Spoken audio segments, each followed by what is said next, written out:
হাটে বিক্রি হচ্ছে রাজ্য সরকারের সবুজ সাথী প্রকল্পের সাইকেল। রীতিমতো সাইকেলে রাজ্য সরকারের লোগো লাগানো অবস্থাতেই সাইকেলগুলির দর চলছে। কারো কাছে 2000, আবার কারো কাছে 1800 টাকায় বিক্রি হচ্ছে সেই সাইকেল। ঘটনাটি দক্ষিণ দিনাজপুর জেলার গঙ্গারামপুর থানার শিববাড়ি হাটে। কিন্তু সেই দিকে হুঁশ নেই ব্লক প্রশাসনের, যে ঘটনার জেরে রীতিমতন শোরগোল গঙ্গারামপুর জুড়ে।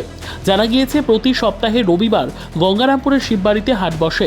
হাটে লম্বা লাইনে একের পর এক রাজ্য সরকারের সবুজ সাথী প্রকল্পের সাইকেল দাঁড় করানো রয়েছে। সেই হাটে বিক্রি হচ্ছে রাজ্য সরকারের সবুজ সাথী প্রকল্পের সাইকেল। রীতিমতন সেই সাইকেলগুলিতে রাজ্য সরকারের লোগো লাগানো রয়েছে। সবুজ সাথী প্রকল্পের সাইকেলগুলি বিক্রি হচ্ছে 1800 থেকে 2000 টাকায়।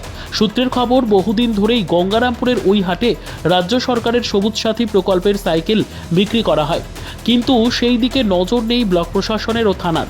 জেলা পরিষদের সহ সভাধিপতি ও অভিভাবকরা চাইছেন হাটে রাজ্য সরকারের সবুজ সাথী প্রকল্পের সাইকেল বিক্রির ঘটনা স্থানীয় প্রশাসন ব্যবস্থা গ্রহণ করুক। বাড়ি কোথায়? করদহ তপনের ওখান থেকে আসেন? হ্যাঁ, ওইখান থেকে আসে। শিববাড়ি হাট না এটা? হ্যাঁ, কত সাইকেলের দাম কত আছে? 1850। আচ্ছা দাঁড়াও, তোমার কথা বলছি। আচ্ছা বলছি, এই সরকারি সাইকেল কি বিক্রি করা যায় এখানে হাটে? হচ্ছে না? এরকম প্রতি প্রতি সপ্তাহে বিক্রি হয় নাকি? হ্যাঁ, প্রতি সপ্তাহে বিক্রি হয়। আপনার কটা সাইকেল আছে? আমার এই একটাই। ঠিক আছে, কে পেয়েছিল সাইকেলটা? মানে আপনার ছেলে না মেয়ে? এটা তো কিনা আমাদের আপনার কোথায় থেকে কেনেন? বাড়িতে বাড়ি বাড়ি গ্রামে গ্রামে। আপনারা বাড়ি বাড়ি থেকে কিনে নিয়ে আসেন? হ্যাঁ, ব্যাস।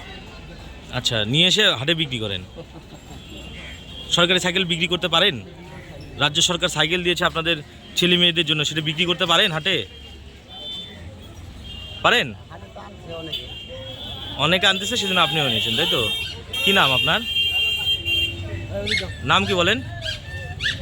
নাম কি বলেন? শিববাড়ি হাটে একটা সাইকেল বিক্রি অভিযোগ হচ্ছে যে সবুজ সাথী সাইকেল বিক্রি হচ্ছে। এইভাবে কি সাইকেল বিক্রি করা যায়, বা প্রশাসন থেকে আপনারা কীভাবে দেখছেন বিষয়টাকে? না, বিষয়টা তো গতকালকে শুনেছি। এখন যেটা জানা গেছে, খোঁজখবর নিয়ে যেটা জেনেছি, তাতে করে যে সমস্ত ছাত্রছাত্রীরা এই সাইকেলগুলো পেয়েছে, তাদের বাড়ির লোকেরা কোনোভাবে বিষয়টাকে মানে কারুর হাতে হস্তান্তর করেছে, এটাই জানা গেছে।